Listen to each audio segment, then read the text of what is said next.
За юу яцхан guys, та бүхэн дараагийн бичлэгээр уулзахад бэлэн болоод байна. За өнөөдрийн бичлэгээр гэх юм бол амлсан ёсороо Queen-а болоод Ташигийн талаар ярьж болно. Өөрөөр хэлбэл Зорогийн back story гэсэн үг. За тэгэхээр олон мэдлэг хэлүүлээ бичлэг рүү орё гэж бодож байна. Гэхдээ миний амар хүсэж байгаа зүйл бүр баг зүүд мөрөөдөл болж байгаа. Заримдаа ингээ зүүдлээр хүрэлцэрж байгаа. Энэ бол угаасаа 100 мянга гарах хүсэж байгаа. Одоо бол ингээ 78 мянгатаа байгаа. Уг нь энэ дээр одоо нэг 22 мянга нэмэл 100 мянга боллоо guys. Тэгээ та бүхний мэдээж хэрэг намайг дэмжүүл 100 мянга маш хурдан болох боломжтой. Дор байгаа хэсэгт subscribe дараад бас лайк дараад комент зэгтээ комментоо үлдээгээд өгөөрэй. За олон мэрлгүй хэдүүлээ өнөөдрийн бичлэг рүүгээ шууд орч. За бүгд нэг заран чанартай зүйл оруулах гэж бодож байна. Бүгд намайг Японд амьдардаг, Японоос бичлэг хийдэг гэдгийг мэдж байгаа.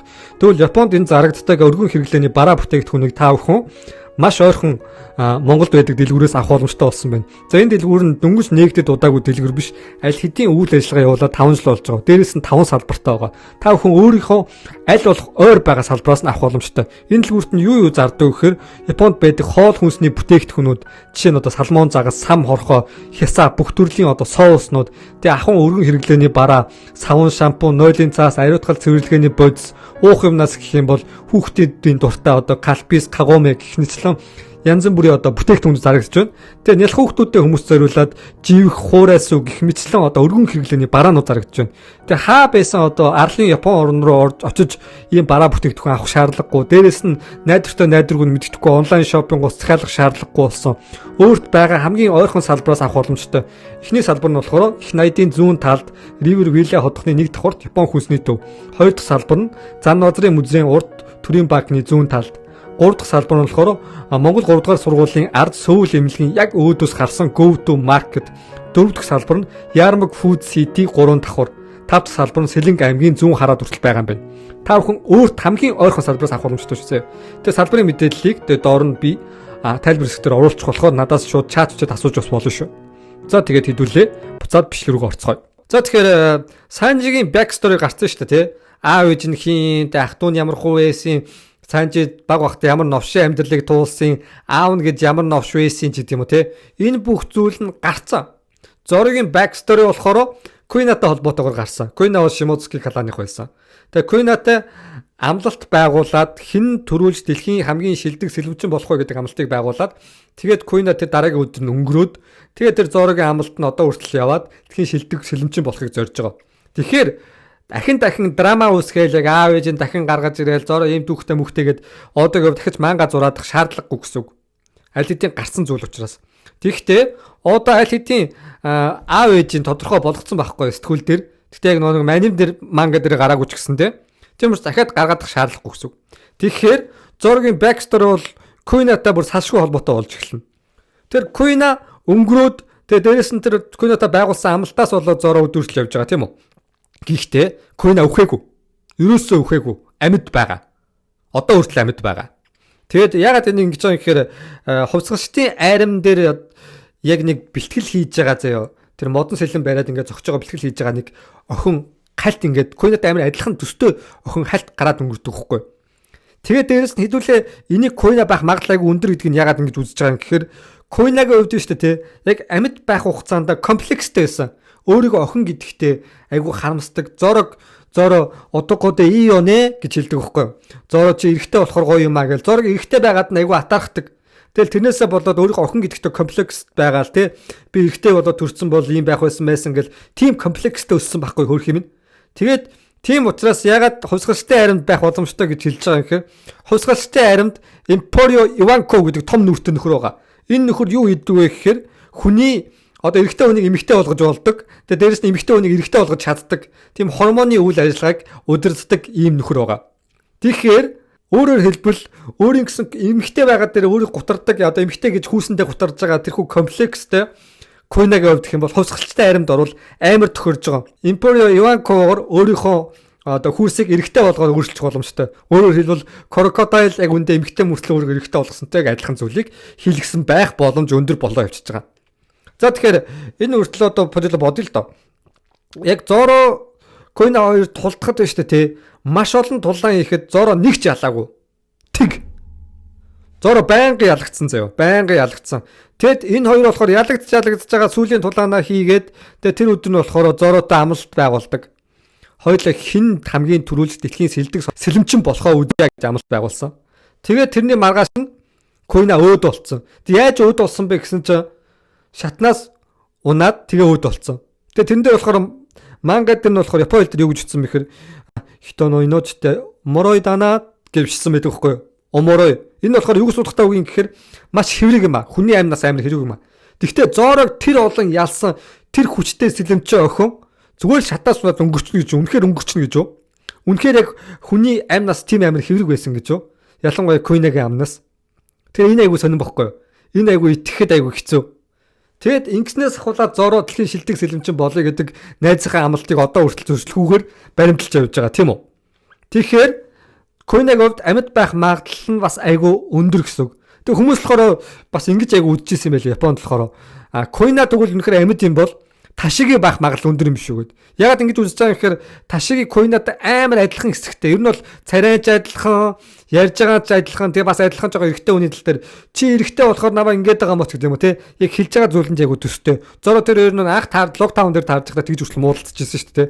Тэгвэл нэг сонин зүйл нь юу вэ гэхээр Ташиги үнэхээр Куйна юм бол ягаад тийм сул дор байгаа юм те. Куйна ч Зорог ялдаг байсан шүү дээ. Амар хүчтэй шүү дээ. Тэсн чи Ташиги болохоор хитрхи сул дор шүү дээ. Хитрхи сул дорой. Тэгээ дээрээс нь Ташиги ягаад биш гэдгийн нэг жишээ гэх юм бол бүгдийнх нь нас гарцсан байхгүй юу? Зорогийн нас одоо 21-тэй. Тэгээд Куйнагийн нас болохоор 22-тэй. Зорогоос нэг насаар ихч. Харин Ташигийн нас нь болохоор 23 настай. Куйнагаас нэг насаар ихч гэсэн үг. Тэгэхээр штэ Ташиги хин юм бэ гэж. Ташиги тэгвэл Куйна биш юм бол хин гэж. Ташиги Куйнагийн төрсөн ихч нь гэсэн үг. Нэг жилийн өмнө төрсөн ихч нь. Тэгэд яг нэг Зорогийн back story гараад яг манга хэсгээр болохоор яг Куйнагийн ээж хальт гараад өнгөрдөг байхгүй юу? Аавтан цуг суугаал. Тэгсэн чинь аав нь юу гэж хэлдэг гэхээр уг нь эрэгтэй хөх төрсөн бол доожоо өвлүүлээ гэж бодож ирсэн. Уннаа нэг гож ана гэж жоо ингээ харамсалтай. Эмэгтэй хөх төрчихөж байгаа юм уу? Тэ охин хөх төрчихөж байгаа юм уу гэсэн байдалтай. Дөнгөж хүүхдэн төрж байгаа шүү дээ. Тэр чинь одоо бурхнаас өгж байгаа бэлэг баяртайгаар хүлээж авах хэрэгтэй үстэй. Тэгсэн чинь эмэгтэй хөхт гээл айгу муухагаар хүлээж аваад. Тэгсэн чинь эхнэр нь юу гэж хэлсэн бэ гэхээр дайжибу дэсё. Китто цэко нару гара гэж хэлдэг заяа. Зүгээрээ миний охин яг өштэй болж чаднаа гэд нөхрөө ингэж аргаж байгаа байдлаар хэлдэг. Тэгээ эхнийх нь охин төрсөн. Хоёр дахь нь Куйна болохоор бас охин төрсөн. Тэгээ нөгөө нэг харахад ийм сайхан төрхтэй айгуу тийм даруухан царайтай тэр одоо аав нь штэ. Яг үнд нь новшин гар байсан байхгүй. Яг тэгвэл яга новшин гараад байсан гэр вана улс штэ. Тэгээ дээр үн тэр хөө вана гэдэг Япон улс болохоор охин хүүхдийг айгуу тийм нөө эмэгтэй хүүхдийг айгу хүндэлдэг, эмэгтэй хүүхдийг айгу доогор үздэг. Хитрхи эцгийн хэрэгч ёстой эмэгтэй хүнийг айгу муу муухагаар үздэг. Тийм байсан байхгүй. Тэг ямар сайндаа Ванодор гардаг Ямато гэдэг нэртэй охин байгаа шүү дээ Кайдогийн. Тэгсэн чи хүү гэдэг дээ шүү дээ тий. Яагаад гэвэл Кайдо хүртэл хүү өсдөг байсан гэсэн үг. Ванод угаасаа эмэгтэй хүнийг юус хүсдэггүй. Эмэгтэй хүнийг ийм доошоогоо хардаг, эмэгтэй хүнийг ингэж дээшээ хүндэлдэг.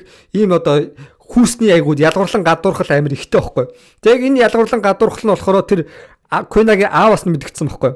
Тэгээд юу болсон бэхээр тэр үед ээж нь хальт гараад тэгээ байхгүй болсон. Огт гараагүй.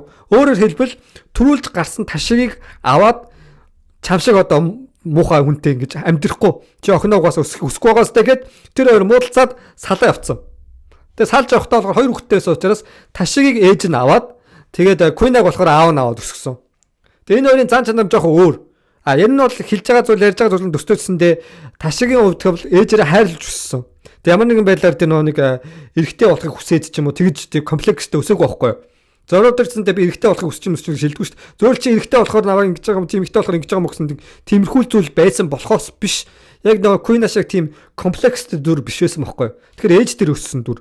Куйнагийн хувьд болохоор аав тэр өссөн дүр. Аав нь угаасаа анханасаа эрэгтэй хүүхдийг хүсэжсэн болохоор Куйнаг тийм комплекстэй өсгөө хийсэн байхгүй юу. Амар комплекстэй өсөд тэг ямар сайндаа Куйна аавда таалагдахын тулд доожоо өвлж чадахын тулд тэгж эмэгтэй хөвгт мөртлөө тэгж хүчтэй бэлтгэл хийгээд тэгж их зориг олон ялсан тий тэгж хүчтэй одоо болохын тулд хичээсэн тэгж эрэгтэй болохыг хүссэн байхгүй. Тэгээд Куйнагийн сэтгсэн санаа нь болох юм бол үхсэн юм шиг дүр үзүүлээд тэгээд цаашаа явж өөрийнхөө амьдралыг одоо бүтээ шилдэг сэлэмчин болъё гэдэг зүйл магадгүй санаанд төрсэн байх. Тэгээ хувьсгалтай аримл руу яг яаж явцсан бол мэдэхгүй. Тэг ямар нэгэн байдлаар хувьсгалтай аримл руу очоод тэгээд эрэгтэй болсон. байх магадлал айгүй өндөр болоод явчихж байгаа байхгүй юу guys. Тэгээд бас дээрээс нь шүү дээ тий. Queen-аг ягаад хүээгүй гэж хэлж байгаа юм гэхээр одоо чинь өгсөн гэдгсэн сабу амьд гараад ирцэн. За дээрээс нь хамгийн гол гэх юм бол одоо Робиныг анх нэг цугуулжсэн тэр авраг биетэй Саул гэдэг Ди Саул шүү тий. Ди Саул байжсан бол тэр Ди Саулын хувьд гэх юм бол яасан бэ гэхээр гараад ирцэн байхгүй юу. Амьд гэдг нь тодорхой болоод яг Аокичи алдсан юм шиг болсон шүү дээ тий. Тэр ч удаа өөрөө нэг сэтгүүл дээр Саулыг өгсөн гэж хэлж ирсэн. Queen-аг бас өгсөн гэж хэлжсэн. Гэтэ амьд гараад ирцэн. Тэгэхээр удаагийн үгэнд 100% итгэх хэцүү. Тэгэхээр хувьсгалчдын армийн номер 2 бол Сабо юм бол номер 3 нь Queen-а байх магадлалтай. Тэгээ дээрээс нь эрэхтэй болсон. Тэгээд хувьсгалчдын арим болоод усан цэрэг болохоор хоорондоо ингээд муу штэ тий. Хоорондоо ингээд хизээс тулаан хийсэнд гайх зүйлгүй тий.